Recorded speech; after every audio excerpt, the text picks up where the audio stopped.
in the quiet moments before dawn, when the world still sleeps and the weight of tomorrow feels manageable, some conversations happen that split life into before and after. For Prince William and Catherine, the Princess of Wales, that conversation came through a simple phone call that would shake the very foundation of the British royal family and change their lives forever.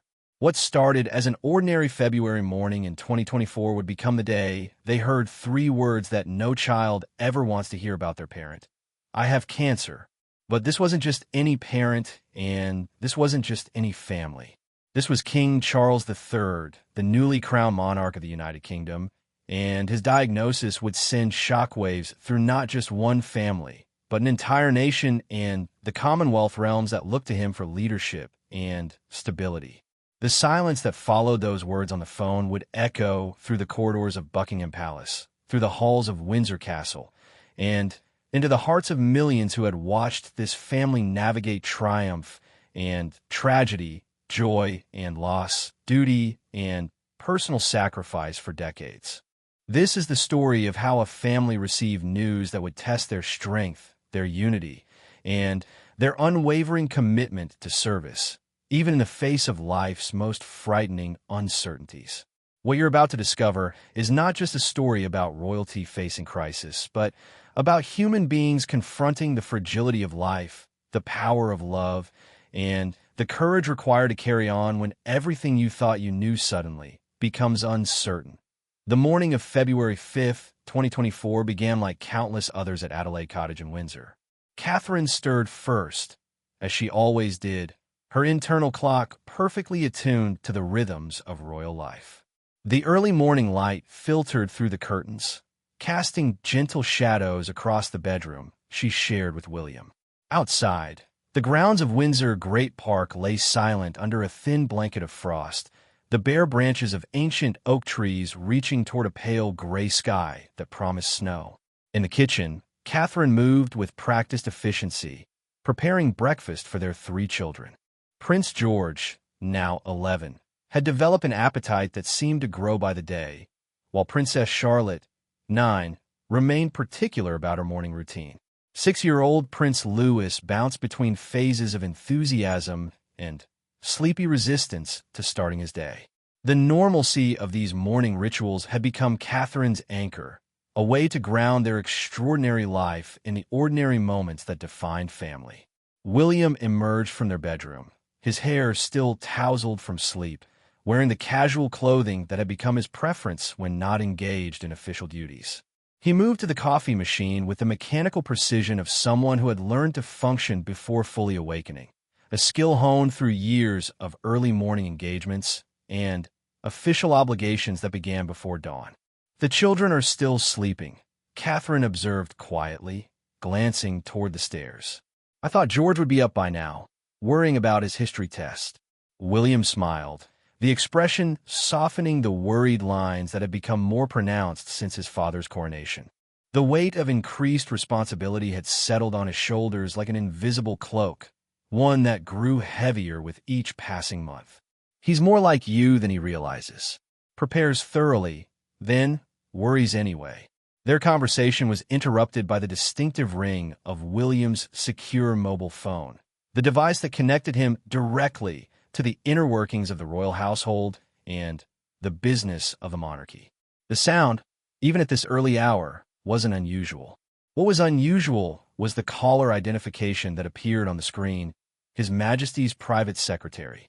William's expression shifted as he recognized the gravity of a call from this particular office at such an early hour.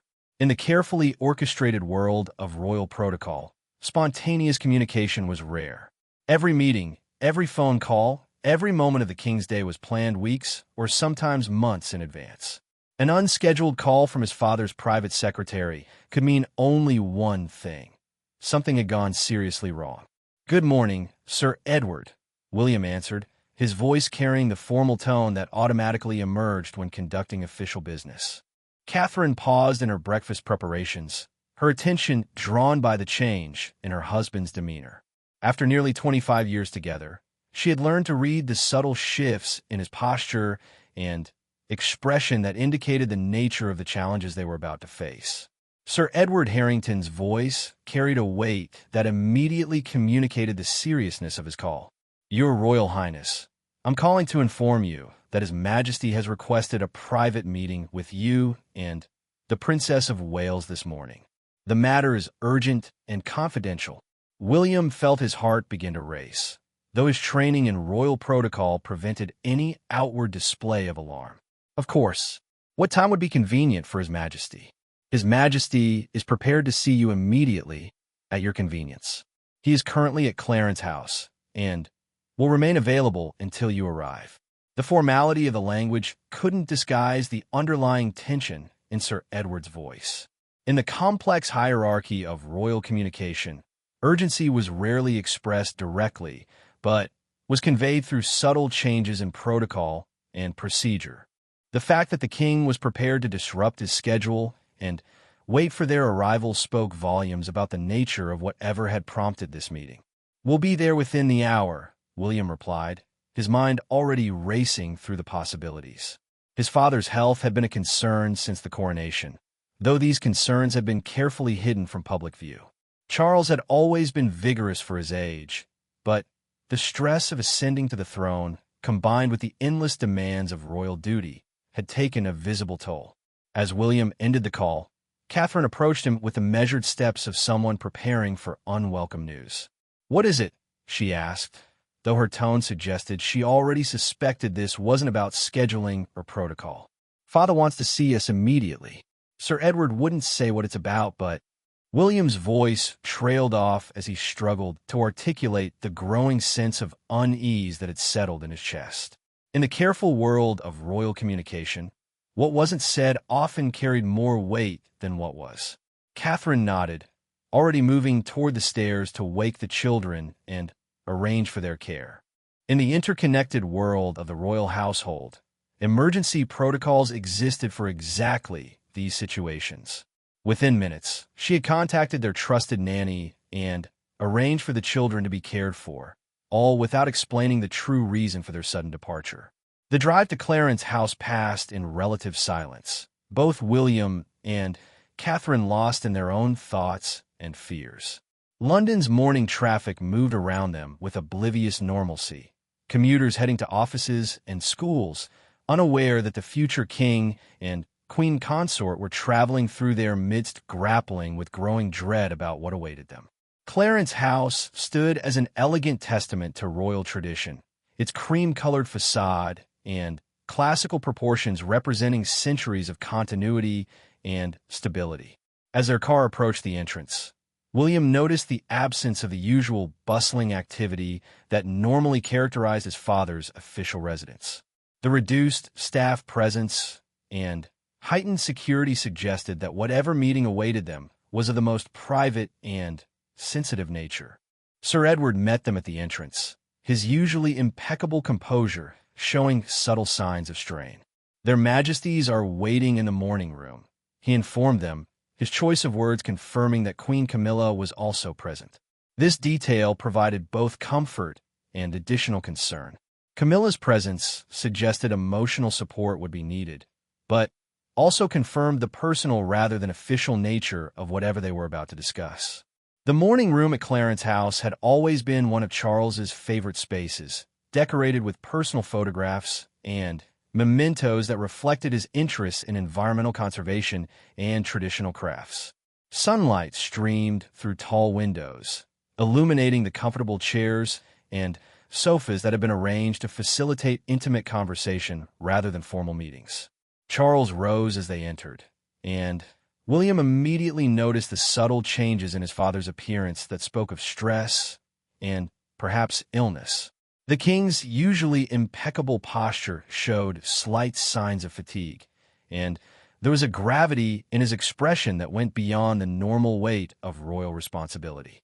"William, Catherine, thank you for coming so quickly," Charles said, his voice carrying the slight hoarseness that had become more pronounced in recent months. Queen Camilla remained seated, but offered them a smile that was warm yet tinged with unmistakable sadness. As they settled into their chairs, William felt the familiar sensation of time slowing down that preceded moments of great significance. The room, with its familiar furnishings and family photographs, seemed to hold its breath in anticipation of words that would change everything. Charles took a moment to compose himself, his hands clasped in his lap in a gesture that betrayed his emotional state despite his outward calm. When he finally spoke, his words were measured and direct, delivered with the clarity that comes from having rehearsed difficult truths. I asked you here because I have something important to share with both of you, something that will affect our family and, unfortunately, will soon become a matter of public concern. He paused, seeming to gather strength for what came next. I've been diagnosed with cancer. The words hung in the air like a physical presence, their impact immediate and devastating. William felt the world shift around him, as if the ground beneath his feet had suddenly become unstable. Beside him, he heard Catherine's sharp intake of breath, followed by the kind of profound silence that occurs when the mind struggles to process information too difficult to accept. In that moment, the carefully constructed world of royal duty and protocol fell away, replaced by the raw, universal experience of a family confronting mortality. Charles was no longer just the king, the symbol of continuity and stability for millions of people. He was a father sharing the most frightening news a parent can deliver, and William was simply a son learning that the man he had always seen as invincible was facing the ultimate human vulnerability. The implications began cascading through William's mind like falling dominoes.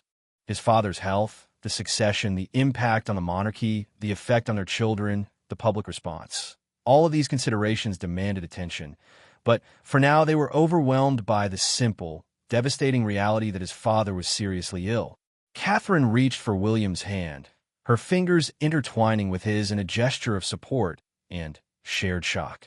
Across from them, Camilla's eyes glistened with unshed tears, her own anguish evident despite her attempts to remain composed for the sake of her husband and stepchildren. What kind of cancer? William finally managed to ask, his voice barely above a whisper. The question felt inadequate, too small to encompass the magnitude of what they were facing, but it was the only place his mind could find to begin processing this new reality. Charles's response would set in motion a chain of events that would test not only their family's resilience, but also the very foundations of the institution they served. The morning that had begun with such ordinary routines and familiar rhythms had become the dividing line between the life they had known and an uncertain future that would demand every ounce of their strength, courage, and loved. Charles's hands remained steady as he reached for the medical folder that lay on the side table, though William could see the slight tremor that betrayed his father's emotional state. The king had always prided himself on his composure during difficult moments, a quality that had served him well throughout decades of public service and personal challenges. But this was different. This was about confronting his own mortality while simultaneously protecting the institution he had spent his entire life preparing to lead. The doctors have identified it as a form of cancer that was discovered during my recent prostate procedure, Charles began, his voice maintaining the measured tone he had perfected through years of delivering difficult news to the nation. While the specific type and stage are still being determined through additional testing, they have assured me that it was caught relatively early. William found himself studying his father's face with the intensity of someone searching for hidden truths. The king's complexion, while maintaining its usual healthy color, showed subtle signs of fatigue that spoke to sleepless nights and the weight of carrying this secret.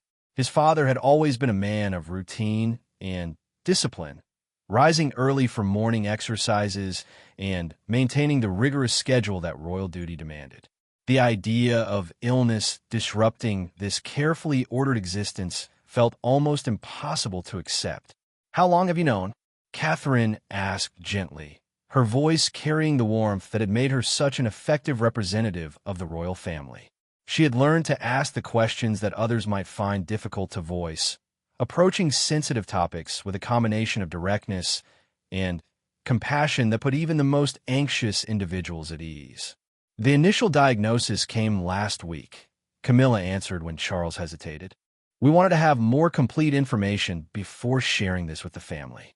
The medical team has been conducting additional tests to determine the best course of treatment." William noticed the protective way Camilla spoke, her voice carrying the strain of someone who had been supporting her husband through this ordeal while maintaining the appearance of normalcy. As someone who had married into the royal family later in life, she understood better than most the delicate balance between personal crisis and public duty that defined their existence. "What does this mean for treatment?" William asked, though he dreaded the answer.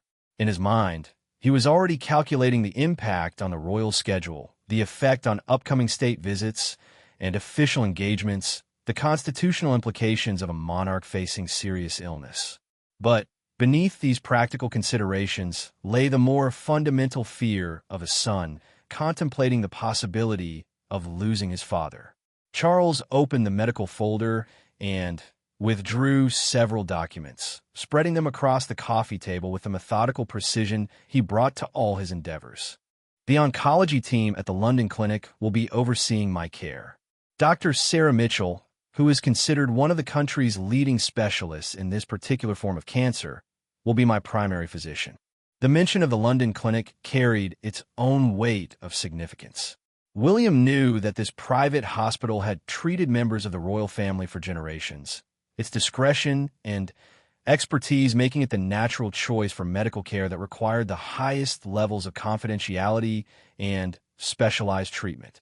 The fact that his father would be receiving care there provided some reassurance, but also underscored the seriousness of the situation.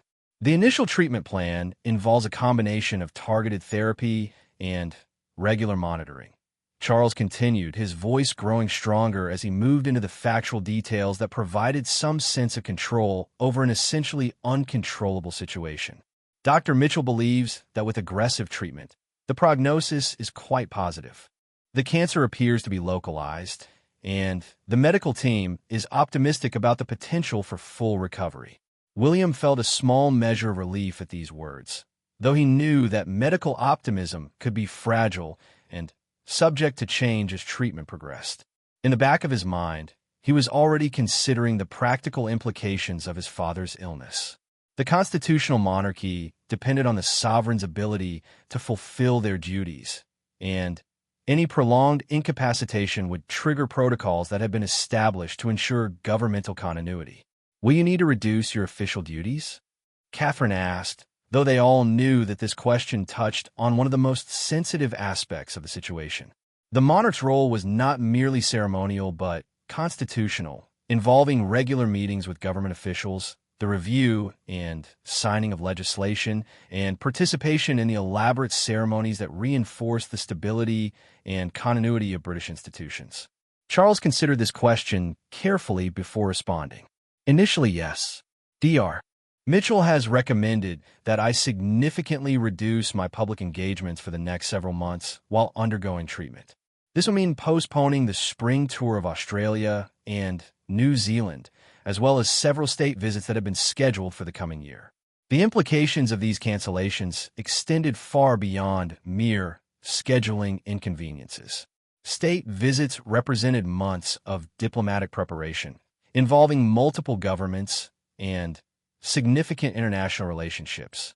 The postponement of such high-profile engagements would inevitably lead to speculation about the king's health, making it increasingly difficult to maintain the confidentiality that the family desperately wanted to preserve. "When will this become public?" William asked, though he already suspected that they had very little time before the news would become impossible to contain. In the modern media environment, any deviation from normal royal protocol was subject to intense scrutiny and speculation. The postponement of major engagements would trigger investigations by royal correspondents who had spent years learning to read the subtle signals that indicated changes in the royal family circumstances. "We hope to have at least a few more weeks to develop a comprehensive treatment plan and establish some sense of routine before making any public announcements," Camilla said. "But we also recognize that certain changes will be unavoidable, and people will begin to ask questions." William understood the delicate balance his stepmother was describing. The royal family had always maintained a careful boundary between their public duties and private lives, sharing personal information only when absolutely necessary, and always in a carefully controlled manner. But serious illness had a way of forcing such revelations, particularly when it affected the monarch's ability to fulfill constitutional obligations. "What about the children?" Catherine asked, voicing the concern that had been weighing heavily on both their minds. "How do we explain this to them?" This question struck at the heart of their dilemma as parents trying to protect their children while preparing them for a reality that would inevitably become public knowledge. George, as the future king, would need to understand the implications of his grandfather's illness for the succession and his own eventual role. Charlotte and Louis, still young enough to be shielded from some of the complexities, nevertheless deserved age-appropriate honesty about their grandfather's condition. "I would like to tell them myself," Charles said quietly, his voice carrying the weight of a grandfather who understood that this conversation would mark a significant moment in his grandchildren's understanding of mortality and duty. "Perhaps this weekend, when we can have some uninterrupted time together." William nodded, appreciating his father's desire to take responsibility for this difficult conversation. Charles had always been a devoted grandfather, finding in his relationship with William's children a source of joy and renewal that helped balance the demands of his public role. The idea of having to introduce them to concepts of serious illness and uncertainty would be particularly painful for a man who had tried to provide them with as much normalcy as possible. "What about Harry?" Catherine asked gently, referring to William's younger brother, whose relationship with the family had become strained since his departure from official royal duties and his subsequent public criticisms of the institution. Despite these difficulties, Harry remained Charles's son and the children's uncle, and his potential reaction to news of his father's illness added another layer of complexity to an already difficult situation. Charles's expression tightened slightly at the mention of his younger son. "I will reach out to Harry personally, though I'm not certain how he will choose to respond. Whatever difficulties exist between us, he has the right to know about my condition." The reference to Harry brought into sharp focus one of the most painful aspects of the family's current situation. At a time when they needed unity and support more than ever, they were dealing with the aftermath of public revelations and accusations that had damaged relationships and created lasting wounds. The prospect of serious illness forcing a reconciliation offered both hope and the potential for additional heartbreak if such reconciliation proved impossible. As the morning progressed, and they discussed the practical implications of Charles's diagnosis, William found himself observing his father with new eyes.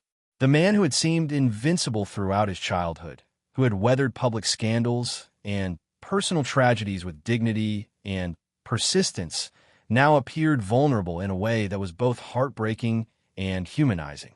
Yet even as they confronted this crisis, William could see the qualities that had sustained his father throughout a lifetime of service. Charles approached his illness with the same methodical preparation he brought to state affairs, gathering information, consulting experts, and developing strategies to minimize the impact on the institution he served. It was a reminder that even in the face of personal adversity, the demands of duty continued to shape every decision and consideration. The meeting concluded with practical arrangements for ongoing communication and coordination of care. They established protocols for sharing medical updates, discussed the timing of informing other family members, and began the delicate process of adjusting the royal schedule to accommodate treatment requirements while maintaining as much normalcy as possible. As William and Catherine prepared to leave Clarence House, Charles embraced them both with an intensity that conveyed everything that couldn't be expressed in words. In that moment, the formal protocols that usually governed their interactions fell away, replaced by the fundamental bonds of family love that would see them through whatever challenges lay ahead. The drive back to Windsor passed in contemplative silence, both William and Catherine processing the magnitude of what they had learned and beginning to consider how this news would reshape their lives and responsibilities. They were no longer just supporting players in the royal drama, but potentially the next generation to shoulder the full weight of the crown, much sooner than they had anticipated. As their car approached Adelaide Cottage, they could see their children playing in the garden, their laughter and carefree energy providing a stark contrast to the weight of adult concerns they now carried. Soon, those children would need to understand that their grandfather was facing a serious illness, and their young lives would be touched by the same uncertainties and fears that now consumed their parents. The challenge now would be finding a way to protect their children's innocence while preparing them for a future that had suddenly become far less predictable than anyone had hoped. 3 weeks after that devastating morning meeting, the carefully constructed walls of privacy that the royal family had built around Charles's diagnosis began to crumble. William stood in his private office at Kensington Palace, staring at his phone screen as message after message arrived from palace press secretaries, royal correspondents, and family members. The outside world was starting to sense that something significant was happening within the royal household, and their ability to control the narrative was slipping away with each passing hour. The first crack in their defensive wall had come from an unexpected source. A member of the medical staff at the London clinic, someone trusted with the highest levels of confidentiality, had apparently shared information with a friend who had shared it with another friend who had ultimately shared it with someone connected to the British press. The palace communications team had been working frantically to contain the leak, but in the modern information environment, such efforts often proved futile. Sarah Johnson, the palace's director of communications, had called an emergency meeting for that afternoon. William knew that this meeting would likely result in the decision to make Charles's diagnosis public, ending weeks of carefully maintained secrecy and thrusting their private family crisis into the harsh glare of international media attention. The weight of this transition from private to public crisis was something that William had experienced before, most notably during the aftermath of his mother's death when he was just 15 years old. But this felt different, more complex, because it involved not just personal grief, but constitutional implications that affected the stability of the monarchy itself. His father's illness wasn't just a family crisis. It was a matter of national and international interest that would be analyzed, discussed, and debated by millions of people who had never met any of them but felt entitled to opinions about their lives. Catherine found him in his office, her expression reflecting the same mixture of exhaustion and determination that he felt. Over the past 3 weeks, they had been living a double life, maintaining their public duties and appearances while privately supporting Charles through the beginning of his treatment and helping their children process the news of their grandfather's illness. The conversation with the children had been one of the most difficult they had ever faced as parents. George, with his mature understanding of his future role, had asked direct questions about what his grandfather's illness meant for the succession and his own eventual responsibilities. Charlotte had focused on the emotional aspects, wanting to know if Grandpa Charles was in pain and whether he was scared. Louis, at 6 years old, had struggled to understand why someone could be sick in a way that couldn't be easily fixed, asking repeatedly when Grandpa would be completely better. The press conference is scheduled for 6 o'clock this evening, Catherine informed him, settling into the chair across from his desk. Your father wanted to make the announcement personally, but Dr. Mitchell advised against it. She feels that the stress of a live press conference could be detrimental to his treatment at this stage. William nodded, understanding the medical reasoning, but knowing how difficult this decision must have been for his father. Charles had spent his entire adult life carefully managing his public image and controlling the narrative around major announcements. The idea of having others speak on his behalf about such a personal and significant matter would feel like a loss of agency at a time when he was already struggling with the loss of control that serious illness inevitably brought. What's the plan for the statement? William asked, though he suspected he already knew the general approach. The palace communications team had decades of experience in managing sensitive announcements, and they had developed sophisticated strategies for controlling information flow and managing public reaction. A written statement will be released simultaneously with the press conference, Catherine replied, consulting the notes she had taken during her morning meeting with the communications team. It will acknowledge the diagnosis, provide general information about the treatment plan, and request privacy for the family during this difficult time. Your father has reviewed and approved the language, though he wasn't happy about some of the more vague phrasing.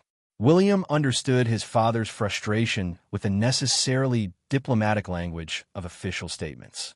Charles had always valued directness and clarity in communication, qualities that had sometimes created tension with palace advisors who preferred more cautious and ambiguous phrasing. But when dealing with medical information and constitutional implications, precision had to be balanced against the need to maintain both privacy and stability.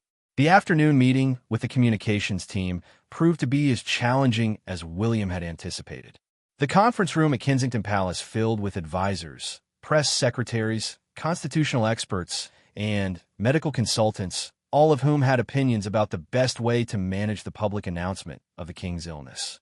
Sir Edward Harrington opened the meeting by acknowledging what everyone already knew. Their window for controlling the announcement was rapidly closing. We have reliable intelligence that several major news organizations are actively investigating rumors about His Majesty's health, he reported. Our contacts in the media suggest that stories could begin appearing as early as tomorrow morning, with or without our cooperation.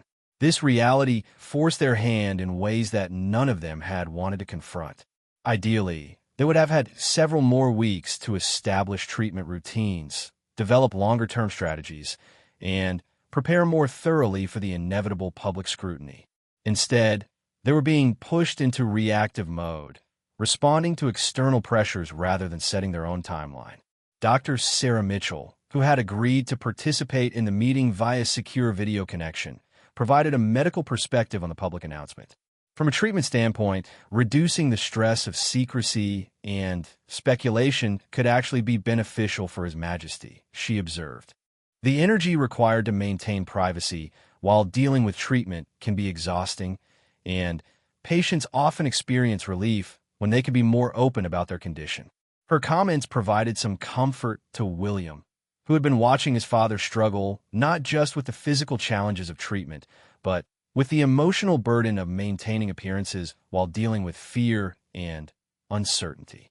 Charles had always been someone who processed stress through action and engagement, and the forced inactivity of secrecy had been particularly difficult for him to manage.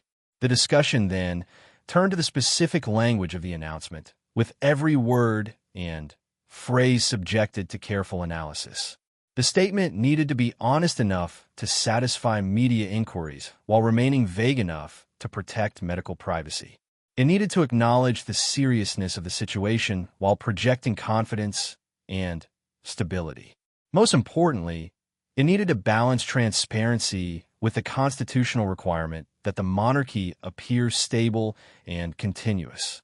The phrase "undergoing treatment for cancer" seems appropriately direct without being overly specific, suggested Amanda Richardson, the Deputy Director of Communications.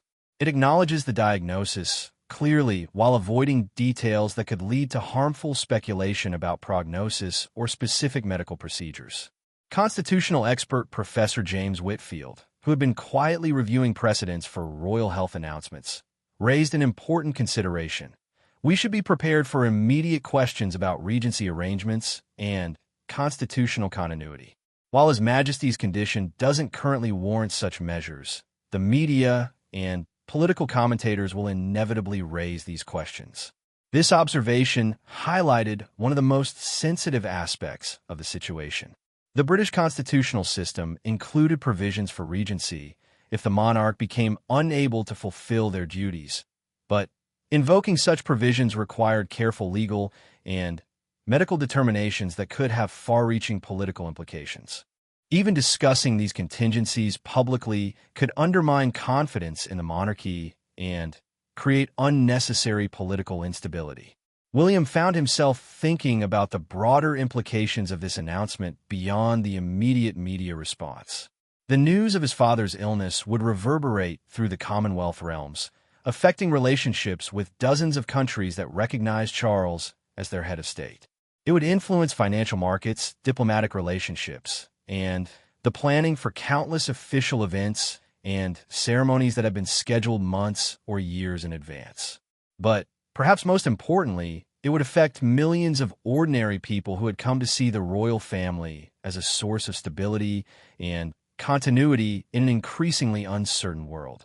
The monarchy's value to modern Britain lay not in political power, but in its ability to provide a sense of historical connection and national identity that transcended party politics and cultural divisions. News of the king's serious illness would shake this sense of stability, requiring careful management to maintain public confidence. As the afternoon progressed, the team finalized the announcement strategy. The statement would be released at exactly 6 o'clock, coordinated with a brief press conference conducted by the palace's director of communications. William and Catherine would not appear publicly that day, allowing the focus to remain on the official information rather than their personal reactions. The decision to delay their public appearances reflected a sophisticated understanding of media dynamics. Any images of William and Catherine immediately following the announcement would be analyzed intensively for signs of their emotional state and their assessment of the situation's severity. By providing a day or two for the initial news cycle to process the basic information, they could make their first public appearance in a more controlled environment that allowed them to project the confidence and stability that the situation required. The final hours before the announcement were among the most stressful that William had experienced since his mother's death. The palace had informed other royal family members throughout the day, managing a complex communications process that involved different time zones, varying levels of family relationships, and the particular sensitivities of each individual situation. The conversation with Harry had been particularly challenging.